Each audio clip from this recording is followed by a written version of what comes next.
Olá, sejam muito bem-vindos ao Miracles. Eu sou Vivian Facuri e a gente vai falar como revisar suas metas. Então curtam, compartilhem, comentem, se inscrevam no nosso canal e aproveitem para mandar esse vídeo para abençoar a vida de outras pessoas. Filipenses 3,14 diz assim: corro direto para a linha de chegada a fim de conseguir o prêmio da vitória. Esse prêmio é a nova vida para a qual Deus me chamou por meio de Cristo Jesus. Eu acho que de tempos em tempos todo mundo deve parar para fazer uma análise da própria vida. Para fazer aquele balanço e revisar as coisas e ver se as coisas estão dando certo, o que precisa ser mudado e quais são as próximas metas. A gente precisa revisar para ver se as coisas que a gente está fazendo realmente estão levando a gente para onde a gente está querendo ir. Eu percebo que tem muita gente que parece que está vivendo a vida, que nem aquela música, deixa a vida me levar, a vida leva eu. E a pessoa vive sem rumo nenhum, sem nenhuma meta, sem nenhum sonho. Ela simplesmente vai vivendo como se ela não tivesse nenhum lugar para chegar. Mas olha o que a Bíblia fala de quem é assim. Isso está em Provérbios 4, 26 e 27. Pense bem no que você vai fazer e todos os seus planos darão certo. Evite o mal e caminhe sempre em frente. Não se desvie nem só um passo do caminho certo.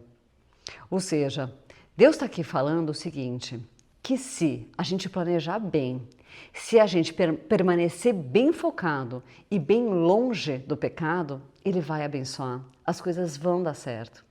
É importante que a gente saiba bem o que a gente quer, para a gente estabelecer então essas novas metas e daí começar a correr atrás. Mas o que a gente deve querer? Bom, a gente deve querer o que Deus quer para a nossa vida. E o que Deus quer para a nossa vida?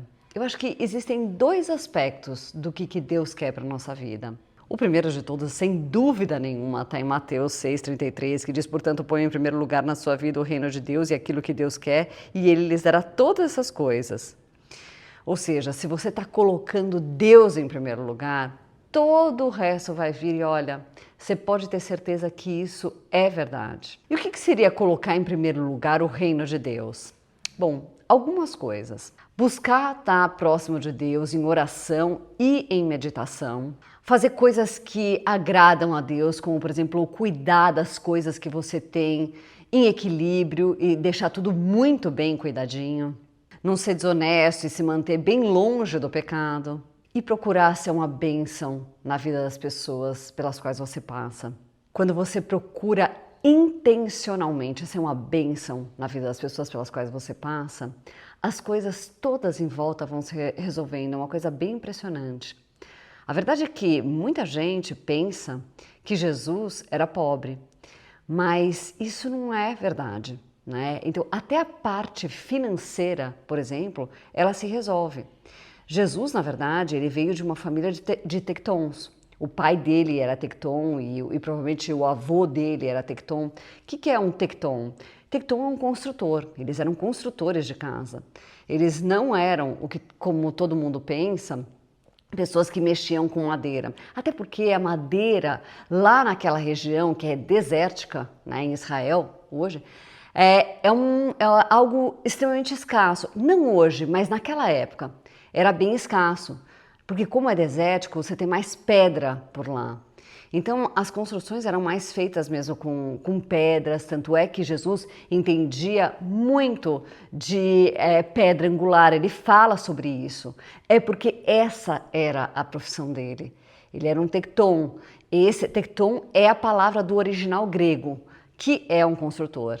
Então, se você pensou que Jesus era um carpinteiro, não pense mais. Eu sei que todas as traduções das Bíblias brasileiras estão assim, dizendo que Jesus era um carpinteiro e que a família dele era de carpinteiros, mas eles não eram.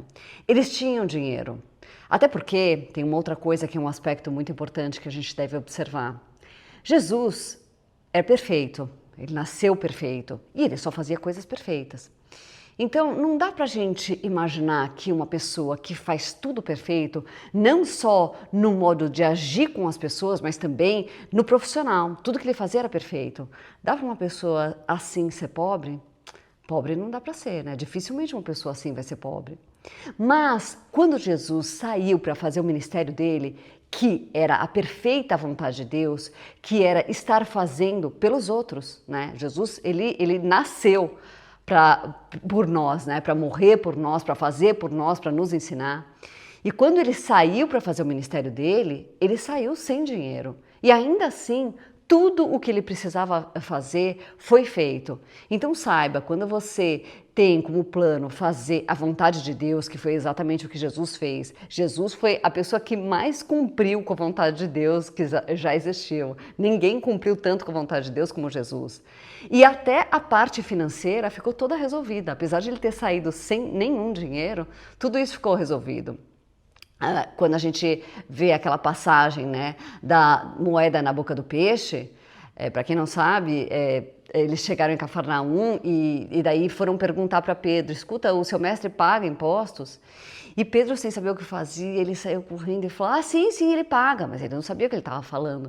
Quando ele chegou em casa e foi, né, chegando, abrindo a porta, provavelmente Jesus chegou para ele e falou, Pedro, me fala uma coisa, quem que paga os impostos dessa terra? São os estrangeiros ou são as pessoas da própria terra? Ele falou, não, são os estrangeiros. Ele falou, mas a gente não quer escandalizar esse povo e nós vamos então pagar os impostos. Então vai, pega um peixe, abre a boca, né, desse peixe, o primeiro que você pescar, abre a boca dele, vai ter uma moeda de ouro e lá, com essa moeda você vai pagar os meus e os seus impostos. Isso só para mostrar que quando você está no centro da vontade de Deus, tudo flui perfeitamente bem na sua vida. Então é muito importante, antes de você começar a tomar qualquer atitude na sua vida, você buscar estar fazendo a vontade de Deus. A outra passagem que mostra como Jesus tinha dinheiro está em 2 Coríntios 8, 9, porque vocês já conheceram o grande amor do nosso Senhor Jesus Cristo. Ele era rico e esse rico está como plousios, né? Essa é a palavra do original grego. E plousios é abastado, abundante em recursos materiais, mas por amor a vocês ele se tornou pobre a fim de que vocês se tornassem ricos por meio da pobreza dele. Então as pessoas só veem isso de maneira metafórica, mas não é só metafórico, como você pode perceber pela tradução do original grego, não é metafórico, realmente é recurso material.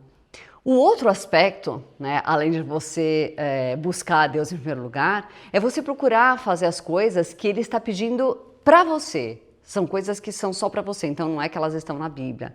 A gente precisa procurar saber qual a vontade de Deus. Deus tem um plano maravilhoso para cada um de nós, mas minimamente você precisa querer saber que plano é esse. Não adianta você querer cumprir com o plano de Deus sem nem sequer querer saber. Então você precisa orar e perguntar para Ele. Procura entender também o porquê que você está fazendo o que você está fazendo. Muitas vezes você está fazendo as coisas que você está fazendo sem finalidade nenhuma. É muito importante que você procure entender o porquê você está fazendo o que você está fazendo, porque muitas vezes você nem deveria estar fazendo isso.